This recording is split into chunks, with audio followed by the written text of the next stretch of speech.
Hey everybody, I'm going to be kind of looking around on my screen because I have a bunch of stuff that I want to tell you, but I am here to give you an update on IVF. My cycle day 1 was November 29th, 2014. So December 1st, 2014, I began birth control pills. It was cycle day 3.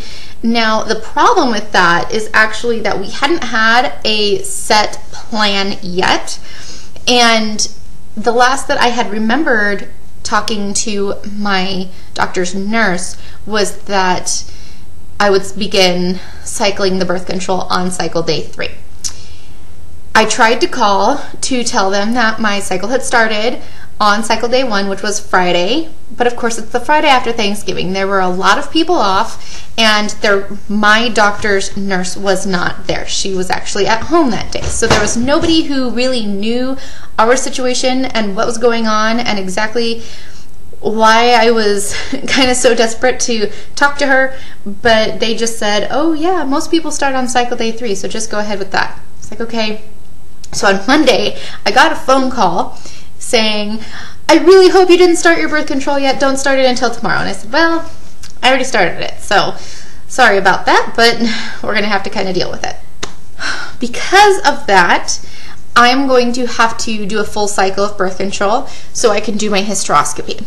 The hysteroscopy is on January 7th, and they can keep me on birth control up to 35 days, but that would put me on 37 days. 21 days of birth control, and then I'm going to take a week off, so basically do a normal pack of birth control, and then on December 29th, I will begin another pack of birth control, and I will take those birth control pills until January 17th, meaning my next cycle day 1, or not next cycle day 1, but cycle day 1 for my IVF cycle should be January 18th. Happy birthday to me!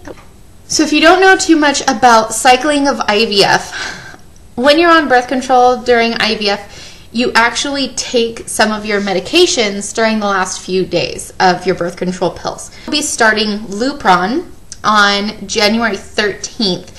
My stimulations begin on January 24th. Time frame for stimulations is generally 7 to 11 days, the average being 9 days. So this is where things kind of come into iffiness. January 24th, stims begin, and then plus or minus 2 days-ish, February 4th is prospective retrieval date. And February 9th is prospective transfer date. My clinic likes to do a 5-day transfer. Generally speaking, apparently it's a little bit more successful, and they tend to know a little bit more about the quality and what's going to happen with an embryo on a 5-day transfer as opposed to a 3-day transfer. And somewhere between February 14th to February 20th would be when we find out if it worked. So that's crazy. And then I do have my baseline ultrasound scheduled for January 23rd. My husband will go with me to that one, sign a bunch of consents and stuff.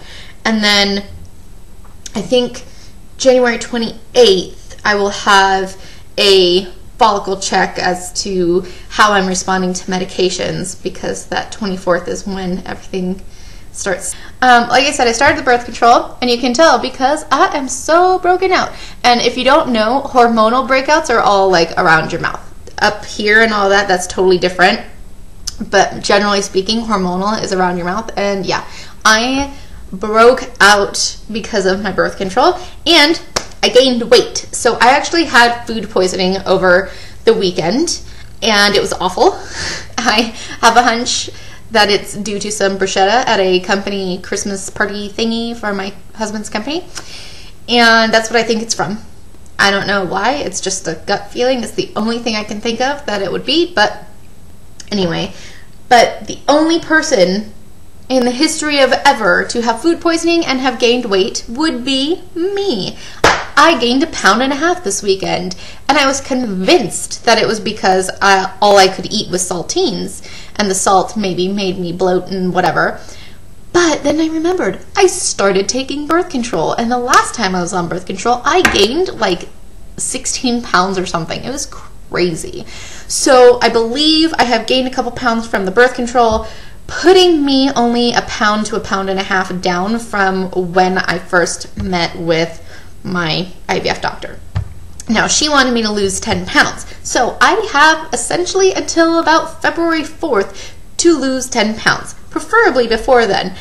I have no idea how I'm going to do this, except obviously eating right in the gym and blah, blah, blah. But I'm doing those things, and after that super quick 3-pound loss, I haven't lost much, and now I've gained some back. So weight-wise, I'm a little bit disheartened. I have had people ask, how many tries does that $20,000-ish get us? When I know final numbers of everything, I will do a kind of financial vlog, and I'll put that mostly out there. I may not put everything 100% out there, but I will put it mostly out there because I think it's important. The general answer is that the clinic that we go to signs up with a third-party company. A lot of the third-party companies have kind of package deals, and the package deals also come with a refund package, which rocks. Hopefully we will get some refund. Hopefully we will get a baby and some refund. Fingers crossed.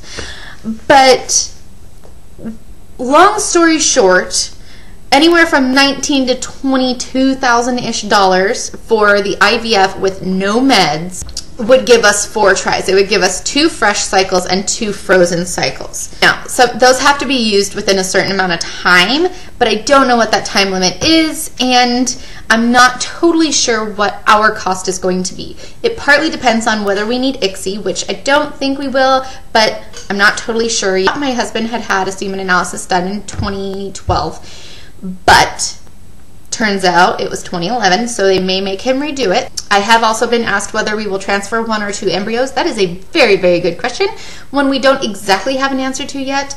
My husband does not want 4 children. I want 4 children. I mean, I would also like to experience pregnancy more than once. I'm not super hopeful. I mean, this sounds awful. I'm not counting my chickens. I honestly think that IVF may work, and I really hope IVF will work. But I'm very, how do I put this? I'm not so convinced that IVF would work twice. So I want to transfer 2 embryos. My figuring is I don't want to spend $10,000 and put all that hope onto 1 embryo and wonder if we had transferred 2, would 1 have made it? I would rather end up with twins than transferring 1 embryo and then wondering if we had transferred 2, would 1 have made it if it failed. You know what I mean? Like if we transferred 1 and it failed, I would wonder if we had transferred 2, would 1 have made it and this one not? So that's kind of where I'm at with it. I would rather transfer 2. Jeremy would rather transfer 1. So we don't have a 100% answer to that. I think at this point, our first IVF cycle, we would transfer, this is sort of what we've talked about, is to transfer 1 embryo. And if that didn't work, then maybe try transferring 2. Who knows? If you have any more questions, please feel free to ask. I know I'm a little bit crazy neurotic in this video, but I'm kind of hopped up on some hot chocolate here. I'm a hot chocolate fiend, obviously. Oh, random thought here. Ouch. Oh, it's like stuck. Oh, hurts. Yay, more blood work. So I think my total vial count for the vampires from IVF so far is up to like 27 or something.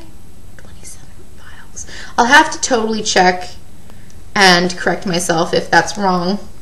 But yeah, I think I'm up to like 27 vials or something crazy like that. And I haven't even started IVF.